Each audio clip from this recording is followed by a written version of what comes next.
Bonjour, bienvenue à notre enseignement de comment entrer dans l'intimité de Christ. Nous avons vu qu'il y avait 9 clés et nous en avons déjà étudié 3. Maintenant, nous allons parler de la 4e clé qui est comment pardonner à ceux qui nous ont offensés. Et le plus souvent, les gens confondent le pardon et la réconciliation. Je veux revenir là-dessus. Mais pour le moment, je vais lire juste quelque chose. Donc, pardonner, je vais donner l'explication. Pardonner, c'est absurde. Couvrir une faute, tenir une offense pour nulle, oublier, excuser. Seul Dieu nous rend capables de pardonner. Luc chapitre 11, verset 4 nous enseigne que nous devons pardonner à ceux qui nous ont offensés comme Christ nous a pardonné nos offenses.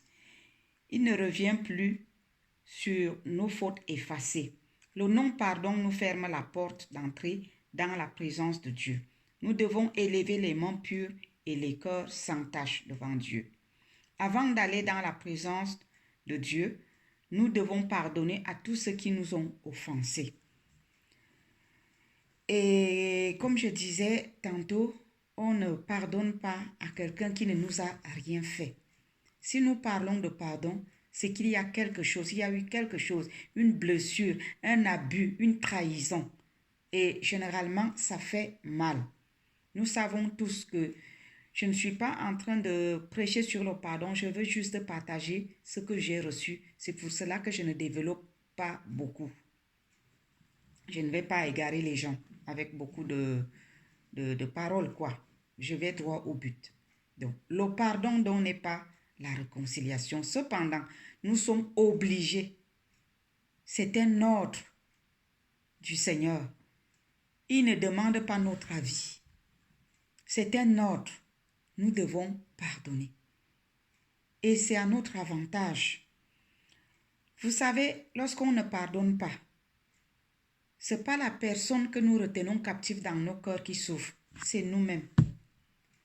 Nous perdons la paix, nous ne dormons pas bien. Dès que nous voyons la personne, du coup, on redevient triste et ainsi de suite, ainsi de suite. Des fois, on change de trottoir parce qu'on ne veut pas dire bonjour. Nous connaissons toutes ces petites choses-là. Cependant, nous sommes obligés de pardonner. C'est un ordre du Seigneur et nous devons pardonner. Il ne demande pas notre faveur, c'est un ordre. Et si nous voulons entrer dans la présence de Dieu, nous devons libérer les captifs qui sont dans nos cœurs. Cela ne veut pas dire que nous devons nous réconcilier automatiquement avec ces personnes-là. Il n'y a pas de réconciliation sans véritable repentance. Retenez bien ça. Ça veut dire que si quelqu'un t'a blessé, la personne est consciente qu'elle a mal agi. La personne revient vers toi, te demander pardon, sincèrement, s'humilier. Tu peux te réconcilier avec une telle personne, sachant qu'elle ne sera plus capable ou à mesure de recommencer à faire la même chose. Mais si quelqu'un est placé sur ses grands chevaux, la personne t'a trahi, la personne a abusé de toi et continue même à te narguer, il faut juste faire des efforts pour que ton cœur soit libre de lui, que tu lui pardonnes et que tu sois pur devant Dieu, que ton cœur soit pur, que quand tu dis Alléluia, Amen, que tes mains soient pures devant Dieu et que ton cœur soit sans tache. Tu n'as pas besoin d'aller te réconcilier avec une telle personne. Il faut que ça soit clair. Ce ne sont pas mes enseignements personnels. Parce que j'ai trop souffert de ça et le Seigneur m'a aidé. Et je me dois de vous le partager comme il me l'a demandé.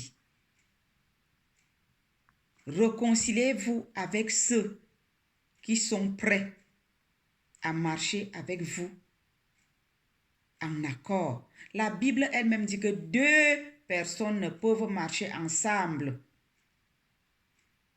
si les 2 ne s'accordent. Si vous n'êtes pas en accord avec quelqu'un, vous ne pouvez pas cheminer ensemble. Mais vous devez pardonner. Et pour donc pardonner, nous devons déjà penser que nous avons commis des péchés plus lourds et plus compliqués que la personne. Nous avons eu à trahir. Et Jésus, lui qui n'a pas péché, il a payé le prix pour nous et il nous a pardonné. Ce qui aide aussi, il faut penser à tout le mal qu'on a déjà eu à faire. Il n'y a personne ici sur cette terre qui puisse dire que oui, moi je suis parfait, je n'ai jamais blessé quelqu'un, je n'ai jamais trahi quelqu'un, je n'ai jamais fait ci, j'ai jamais... Même par ton regard, tu peux frustrer quelqu'un. Même par tes réponses, tu peux frustrer quelqu'un.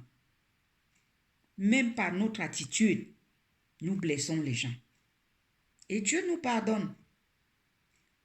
Pourquoi est-ce que nous ne devons pas aussi pardonner à ceux qui nous frustrent, à ceux qui abusent de nous et qui nous trahissent?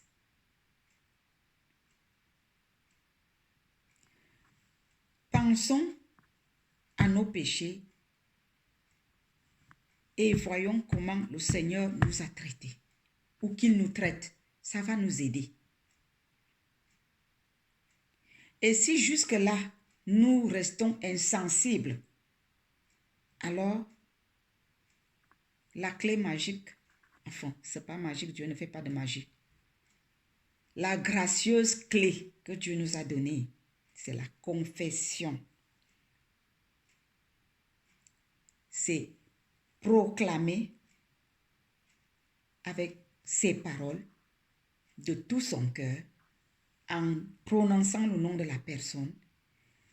Je prends un exemple. Adeline m'a blessée. Je dis, Père, je pardonne à Adeline parce qu'elle m'a blessée en faisant ci, en faisant ça. Elle m'a fait ceci, elle m'a fait cela. Je lui pardonne son péché, je lui pardonne son offense envers moi, comme toi tu m'as pardonné. Il faut proclamer ça. Il faut dire comme ça. Et ça va venir.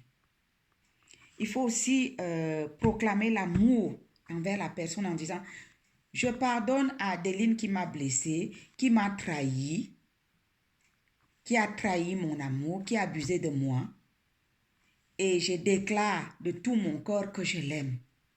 Mais ça ne veut pas dire que parce que je l'aime, je vais aller lier encore les amitiés avec elle pour que demain ou après-demain, qu'elle me blesse encore et que je recommence la même gymnastique. Non.